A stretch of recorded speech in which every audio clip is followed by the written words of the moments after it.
Hello, ladies and gentlemen, Root Beer here, and I want to start off by thanking you for joining me as we finish off the 2016 Manitoba Math Contest. That's right, we're on question number 10. Okay, so this should be the hardest question. Hopefully you've given it a shot. I'm going to take a look at it now. Okay, so let x, y, and z be real numbers satisfying x plus y plus z equals 15. And xy plus yz plus zx is 72. Prove that 3 is less than or equal to x, less than or equal to, so x has to lie in this particular range. Okay. So the first thing that grabs me about this is the symmetry of it all.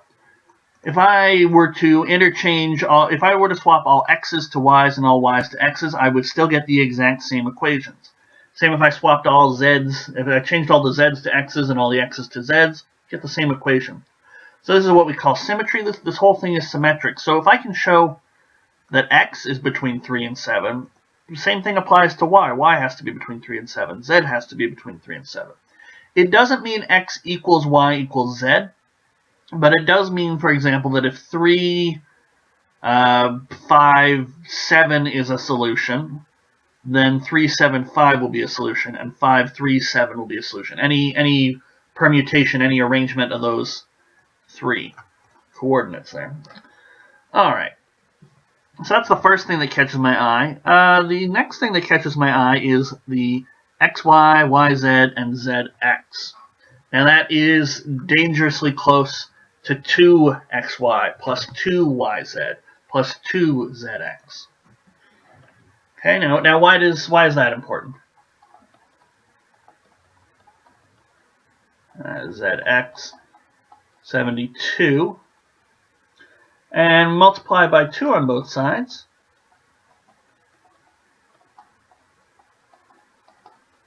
And we get 144. Okay, but other than 144 being quite interesting in that it's 12 squared, why'd we double everything? Well, I doubled everything from years of contest experience, and now I'm passing this experience on to you. These two together allow me to figure out x squared plus y squared plus z squared in the following manner. Double them, and then square both sides of this. So you'll get x squared plus 2xy plus y squared. Hey, there's that 2xy. Plus 2yz plus z squared plus 2zx is 15 squared, which is 225. Okay? Don't believe me? Actually FOIL this out. Verify it for yourself so that you can use it in the future on a contest. Okay? But now if I subtract the 2, I can get x squared plus y squared plus z squared is 225 minus 144. If that's 15 squared, that's 12 squared, so we'll get 9 squared, because it's a Pythagorean triple. So we're going to get 81 here. Okay. So, I like this statement here because x squared is always non-negative, y squared is always non-negative, z squared is always non-negative. So, I mean, we could...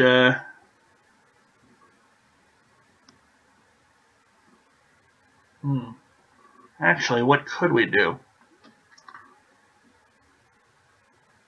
Well, we want things in terms of, we want to talk about x. I mean, it doesn't matter if we choose to instead talk about y based on symmetry, but we do want to talk about x. So,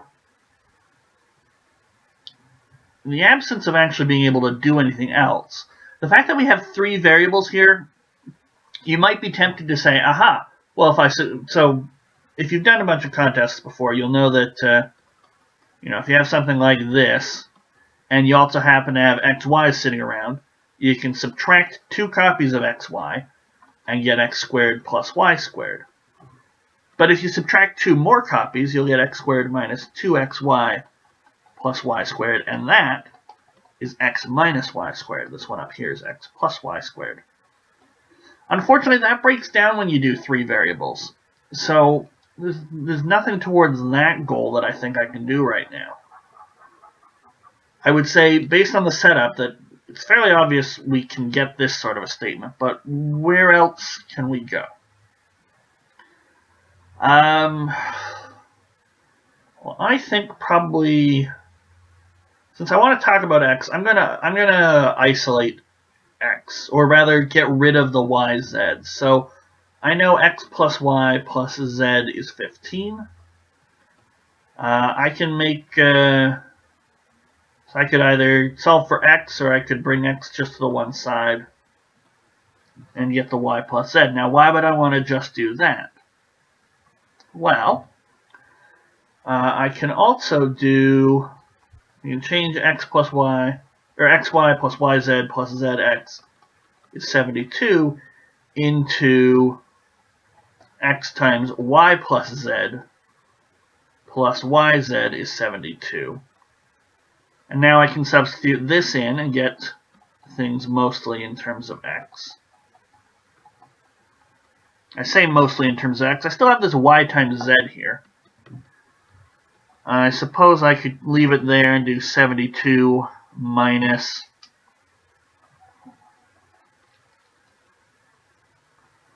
x times 15 minus x. So now I'm slowly eliminating my yz's and my my y plus z's and my yz's. I can get, so I think the goal here now is to try and just get some sort of massive, meaningful equation all in terms of x. And I do have to remember as well, we're shooting for an inequality. We're not solving for x exactly. I want x in a range of values. So I need to at some point be introducing an inequality, probably two inequalities actually. Maybe just one by some sort of symmetry argument. But, yeah, okay. So, I got my, I've got one other equation I can rearrange and just get the xy's out of. Or not the xy's, the yz's. So I can definitely get something like that. Oh, okay. I don't need this one, but these two together, I have yz sitting around, so I can subtract 2yz, and I will get an expression entirely in x. But that's going to be for y minus z, all squared. So 81 minus x squared minus 2 times 72 minus x times 15 minus x. I hope this doesn't all cancel. I think if I did plus, it would all cancel out to be 15 minus x squared. But that's going to be y squared plus z squared minus 2yz, which is just y minus z all squared. And that's a square, so it's got to be greater than or equal to 0. So there I've introduced an inequality. Is it the right one? I don't know. Because maybe all of this will cancel out and it'll just be something like 0 or... Although even if it canceled out to something like x, that would show me x has to be positive. That's on the right track. And then something like 81 minus x squared being the sum of two squareds would show that it has to... x squared has to be less than 9, so that would at least get x between 0 and 9. That's something. But let's simplify. Minus, so 144. Yeah, because if I did a plus, that would become 250. So if I added these on, I'd get y squared plus, or y plus z all squared, but that's just 15 minus x squared. So I'd just be recombining other equations to get things I already knew. Because that's how I derived the y squared plus z squared is equal to 81 minus x squared in the first place. But switch all these back to minuses. So minus 2 minus x, that's 2x, 15, so that's plus 30x. Minus 2 minus x, that's plus 2x times negative x, that's minus 2x squared. Well, at least the x squareds don't cancel. 81 minus 144. So I need to add 3 to get 84, and then 14 minus 8, so it's going to be negative 63. plus 30x minus 3x squared, and we've got a parabola, a downward-facing parabola. So we should get roots of 3 and 7, and since it's downward-facing, the only time you can have this be positive is between the two roots. Okay. Divide by 3, actually divide by negative 3 on both sides. So that'll swap the sign, by the way. We'll get x squared minus 10x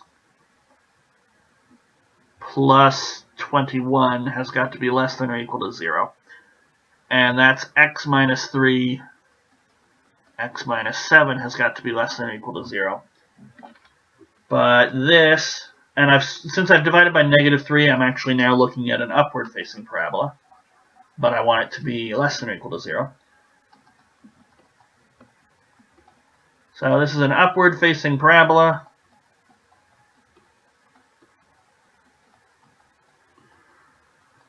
So it is only non-positive, which is something you don't usually say non-positive. Non-negative, yeah, you say that all the time, but non-positive. Only non-positive between the roots. Got a picture of this little guy. It's between 3 and 7, so we'll move the x-axis or the y-axis over a bit.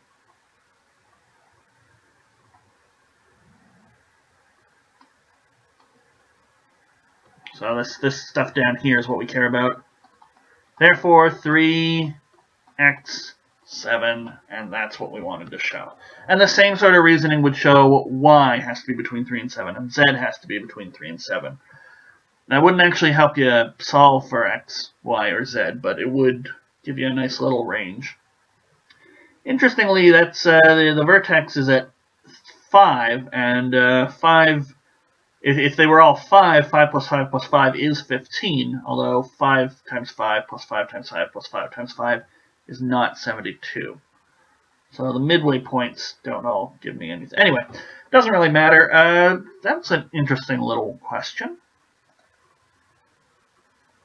Definitely had to be comfortable with manipulating things algebraically. And getting into this statement here was nice. Probably could have avoided it by just... so there were probably a couple ways to do it. I like the x squared plus y squared plus z squared is equal to 81, because 81 is 9 squared. So the solutions to this system must all lie on a nice little sphere of radius 3. Very interesting stuff. But that does it for question 10, and therefore that does it for the whole 2016 contest. Nice little contest. Yeah, so I've got more Manitoba contests on the channel if you're interested in seeing more of those. Of course, for more grade 12 content, I do also go through the Euclid from University of Waterloo. Or if you're looking for something a little lighter, I've got other easier contests. But whatever you guys end up doing, I will see you guys for more math in a future video. Take care.